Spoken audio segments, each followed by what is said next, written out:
votre avis sur le sujet.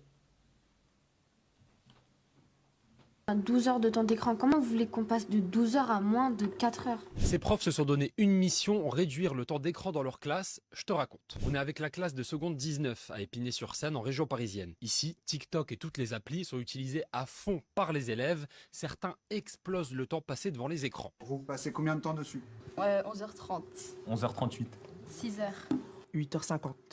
Pour certains, ça monte jusqu'à 12 heures par jour. Et face à ça, les profs ont décidé d'agir. S'ils dépassent une certaine durée d'utilisation de leur téléphone, les élèves reviennent au lycée de 1 à 3 heures par semaine. Et ces heures sub de compensation du temps d'écran, c'est souvent des devoirs ou du sport. Tous les jeudis, vous arrivez en cours de boxe, vous nous donnez votre temps d'écran, vous posez dans la caisse, vous allez mettre vos gants. Et le cours commence. 3 semaines plus tard, comme prévu, avant le cours de boxe, c'est le relevé du temps d'écran et les profs voient des progrès. 6h54, Meïssa. 6h. 6h54, c'est bien, t'as baissé, Meïssa.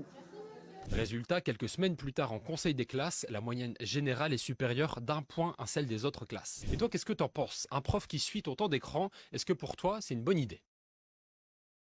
Alors, je vous relance la question, est-ce que c'est une bonne idée de surveiller les temps d'écran par les professeurs?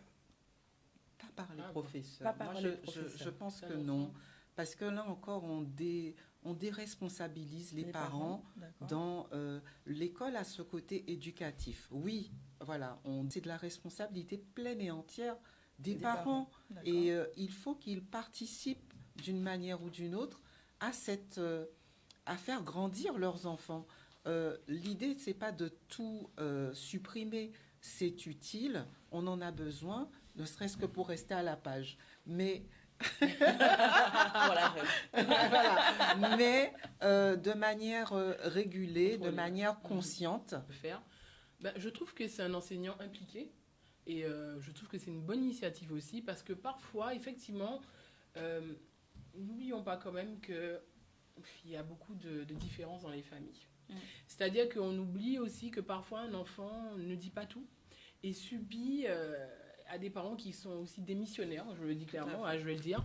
Donc si le professeur, l'enseignant prend ce type d'initiative et arrive justement à faire évoluer ça au niveau des notes, des notifications et tout, prend l'initiative de le faire et le fait, donc fait en complément, bien sûr. Il ne faut pas déresponsabiliser le parent.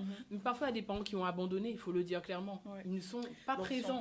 Donc, on se dit souvent, le parent doit prendre ses responsabilités. Mais parfois, on a un parent démissionnaire. Alors, si on peut avoir un enseignant, si on peut avoir des enseignants qui s'impliquent et qui ne laissent pas tomber, parce que le métier de l'enseignement est un métier très difficile. Quand on a ces enseignants qui prennent ce genre d'initiative, je trouve que c'est une bonne chose, puisque justement, ça peut permettre, l'enfant se sent quand même accompagné quelque part, même si ce n'est qu'à l'école malheureusement, mais à ce moment-là, il se sent accompagné, il est content. Alors ce qu'on peut rajouter, c'est que les parents en question, si cette vidéo, je l'ai vue sur Internet, et si les visages des enfants ne sont pas floutés, c'est que les parents ont donné leur accord. Bien sûr. Et si, donc les 6 heures, si quelqu'un est 11 heures, on sait que l'école c'est 3 heures le matin, 3 heures l'après-midi. On sait que normalement, si cet enfant a diminué, c'est que le soir, elle n'est pas sur son smartphone, puisque pendant les heures de cours, elle n'y est pas. Donc je pense que c'était une initiative école et parents, puisque les heures où l'enfant est le plus souvent sur son portable, c'est après les cours. Donc, c'est une très bonne chose. Et la bonne chose encore qui a été faite, c'est le partage justement sur les réseaux sociaux, puisque ça peut faire tilter. Tout à fait. Et elle a beaucoup été vue, cette vidéo. Ça peut faire se dire, ah oui, mais quand même, peut-être qu'il faudrait que je fasse attention. J'aurais des meilleures notes. Voilà, les meilleures notes, plus d'attention, un enfant plus concentré, puisqu'on a vu les effets néfastes du smartphone ou de l'utilisation du smartphone de façon excessive. Et aujourd'hui, ce qui se passe, c'est que ce genre d'initiative mise sur les réseaux sociaux passe au niveau des parents et ferait que les parents peut-être s'intéresseraient, j'espère en tout cas, plus au temps d'écran. Donc on répète, Donc Family ça peut être une Link, temps initiative d'écran sur intéressante. smartphone. Exactement. Family Link et temps d'écran sur smartphone, c'est super facile. Vous demandez à l'enfant son smartphone, vous tapez temps d'écran dans la recherche, ça vous met directement le menu et là vous pouvez choisir le temps que l'enfant passe. Alors vous aurez un enfant qui sera certainement contrarié au départ. Après, il s'y habitue. Mais après, il s'est habitué et puis il fait autre chose. Il y a des activités sportives qui peuvent être proposées. J'ai salué une maman dernièrement, puisque vous parlez de l'enfant avec le téléphone à la poussette. J'ai parlé de l'enfant de la poussette, mais j'ai salué une maman. On était dans une réunion dernièrement et les 3 filles sont en train de colorier. Et j'ai pris le micro. On parlait d'autre chose. J'ai dit, je tiens à féliciter cette maman puisque ces 3 filles sont en train de colorier et elles ne sont pas sur un téléphone portable. Alors, elle était émue, la dame. Je dis, mais je tiens à vous le dire, parce qu'aujourd'hui, c'est pas ce qu'on voit. Mais oui. Donc, oui, il y a d'autres des initiatives. actions comme ça permettraient Pour moi, ce serait positif. voilà, serait d'aller positif. vers un meilleur usage du numérique, en tout cas sain et équilibré, Tout on à va fait. dire. C'est ça. C'est-à-dire qu'il faut vraiment une collaboration étroite. Oui, Encore bien une sûr. fois, on ne fait pas les choses à l'école seulement et Voilà, on n'est pas on derrière les